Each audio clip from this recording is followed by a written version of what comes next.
আজি অসম বিধানসভাত অসমত চলি থকা চৰকাৰৰ দ্বাৰা চলি থকা যে এনকাউণ্টাৰ বা ভুৱা এনকাউণ্টাৰ বা হত্যাকাণ্ড অভিযুক্তক হত্যা কৰা ঘটনা সন্দৰ্ভত মই এটা প্ৰশ্ন উত্থাপন কৰিছিলোঁ। মই ষ্টাৰ কুৱেশ্যনে দিছিলোঁ, আনষ্টাৰ্ড হৈ আহিলে, লিখিত প্ৰশ্ন উত্তৰ আহিলে। এই প্ৰশ্নৰ উত্তৰত কৈছে যে 1 মে 2021 তাৰিখৰ পৰা 15 আগষ্টলৈকে অসমত এতিয়ালৈকে ভুৱা এনকাউণ্টাৰ পুলিচৰ জিম্মাত মৃত্যুবৰণ কৰিছে 19জন মানুহে আৰু 108জন মানুহ আঘাতপ্ৰাপ্ত হৈছে। আৰু কোৱা হৈছে যে এই ভুৱা এনকাউণ্টাৰ ঘটনাৰ 32টা ঘটনাৰ তদন্ত হৈছে, দণ্ডাধীশ পৰ্যায়ৰ তদন্ত। আপোনালোকে সকলোৱে জানে যে পুলিচৰ জিম্মাত যদি কোনোবা মানুহ মৃত্যু ঘটে তেতিয়া সকলো ঘটনাৰেই দণ্ডাধীশ পৰ্যায়ৰ তদন্ত হ'ব লাগে, কিন্তু এইটো হোৱা নাই। আজিৰ এই উত্তৰে এইটো প্ৰমাণিত কৰিছে।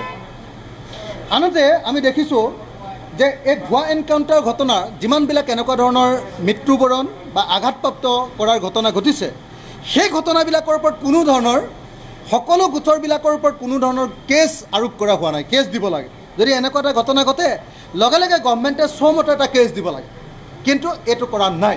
এইটো ইয়াত প্ৰমাণিত হৈছে। আজি বিজেপি চৰকাৰখন হত্যাকাৰীৰ চৰকাৰ। এই চৰকাৰখনে অভিযুক্তক গুলীয়াই হত্যা কৰে।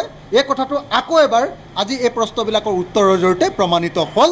আমি ভুৱা এনকাউণ্টাৰ বিৰোধিতা কৰোঁ আৰু অসমত ভুৱা এনকাউণ্টাৰ বন্ধ কৰিবৰ কাৰণে গৃহমন্ত্ৰী আৰু মুখ্যমন্ত্ৰী হিমন্ত বিশ্ব শৰ্মাক দাবী উত্থাপন কৰিছোঁ।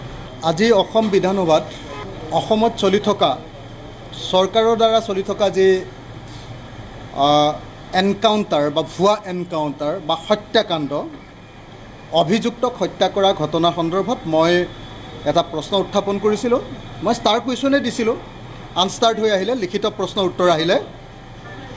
এই প্ৰশ্নৰ উত্তৰত কৈছে যে 1 মে 2021 তাৰিখৰ পৰা 15 আগষ্টলৈকে অসমত এতিয়ালৈকে ভুৱা এনকাউণ্টাৰ পুলিচৰ জিম্মাত মৃত্যুবৰণ কৰিছে 19জন মানুহে আৰু 108জন মানুহ আঘাতপ্ৰাপ্ত হৈছে। আৰু কোৱা হৈছে যে এই ভুৱা এনকাউণ্টাৰ ঘটনাৰ 32টা ঘটনাৰ তদন্ত হৈছে, দণ্ডাধীশ পৰ্যায়ৰ তদন্ত। আপোনালোকে সকলোৱে জানে যে পুলিচৰ জিম্মাত যদি কোনোবা মানুহ মৃত্যু ঘটে তেতিয়া সকলো ঘটনাৰেই দণ্ডাধীশ পৰ্যায়ৰ তদন্ত হ'ব লাগে, কিন্তু এইটো হোৱা নাই।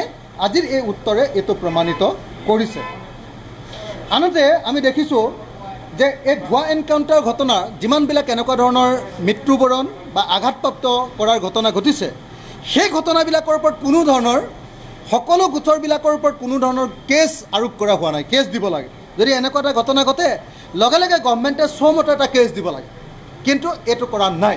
এইটো ইয়াত প্ৰমাণিত হৈছে। আজি বিজেপি চৰকাৰখন হত্যাকাৰীৰ চৰকাৰ। এই চৰকাৰখনে অভিযুক্তক গুলীয়াই হত্যা কৰে। এই কথাটো আকৌ এবাৰ আজি এই প্ৰশ্নবিলাকৰ উত্তৰৰ জৰিয়তে প্ৰমাণিত হ'ল। আমি ভুৱা এনকাউণ্টাৰ বিৰোধিতা কৰোঁ আৰু অসমত ভুৱা এনকাউণ্টাৰ বন্ধ কৰিবৰ কাৰণে গৃহমন্ত্ৰী আৰু মুখ্যমন্ত্ৰী হিমন্ত বিশ্ব শৰ্মাক দাবী উত্থাপন